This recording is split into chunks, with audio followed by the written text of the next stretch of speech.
राज्यसभा के सभापति ने जिस तरीके से आम आदमी पार्टी से निकले सांसदों को मर्जर के रूप में, बीजेपी के साथ मर्जर के रूप में मान्यता दी है, इससे बहुत बड़े और कठिन संवैधानिक सवाल पैदा हो गए हैं। दो पार्टियों के बीच मर्जर, मर्जर का मतलब विलय।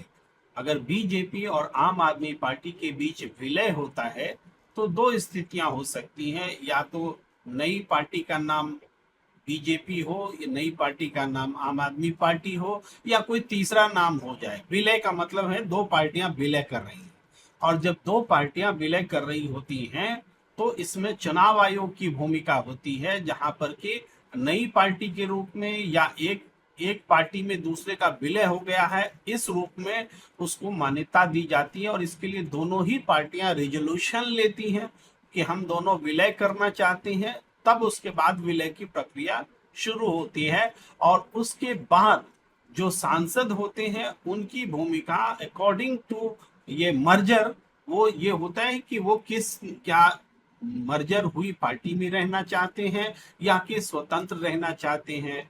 तो ताजा मामले में आम आदमी पार्टी और बीजेपी ने ऐसा कोई रेजोल्यूशन पास नहीं किया है कि वो मर्जर करना चाहते हैं। तो ऐसे में 7 सांसद, अगर हालांकि 6 सांसदों को मान्यता दी गई है, तो 6 सांसद अगर राज्यसभा के हैं जिन्होंने की मर्जर के लिए अपील की और उस अपील को मान लिया गया, तो ये बड़ा सवाल है कि क्या सांसद ही पार्टी हैं, या पार्टी का डिसीजन होगा मर्जर का, उसके बाद सांसद पार्टी में रहेंगे या नहीं रहेंगे ये तय होगा। और ये सब संवैधानिक हिसाब से इसकी व्याख्या चल रही है, मगर ये साफ है कि सत्ता के जोर पर संवैधानिक नियमों को लगातार दरकिनार किया जाता रहा है। और अब भी अ, राजनीतिक पार्टियों का पंजीकरण, दो राष्ट्रीय राजनीतिक पार्टियां बीजेपी और आम आदमी पार्टी, उनके बीच में मर्जर हो और किसी तरह का पॉलिटिकल रेजोल्यूशन ना हो, तो ये अपने आप में मर्जर होता ही नहीं है। ये संवैधानिक प्रावधान के हिसाब से, लेकिन इसी में एंटी डिफेक्शन लॉ के हिसाब से ये परिभाषा होती है कि अधिक सांसद जिनके साथ हैं, 2/3 सांसद जिनके साथ हैं। मगर इसमें जैसा कि वकील कपिल सिब्बल का कहना है, या लोकसभा के पूर्व महासचिव आचार्य जी का कहना है, उनका कहना यही है कि ये पार्टी का विलय पहले होना चाहिए और बाद में सांसद ये तय करें कि वो विलय में किसके साथ हैं। और जो सांसद 2/3 के अलावा बचते हैं उसको भी उसकी सदस्यता बची रहेगी और अलग समूह के रूप में वो बच सकते हैं। यह है, लेकिन कई ऐसी बातें हुई हैं, हो रही हैं।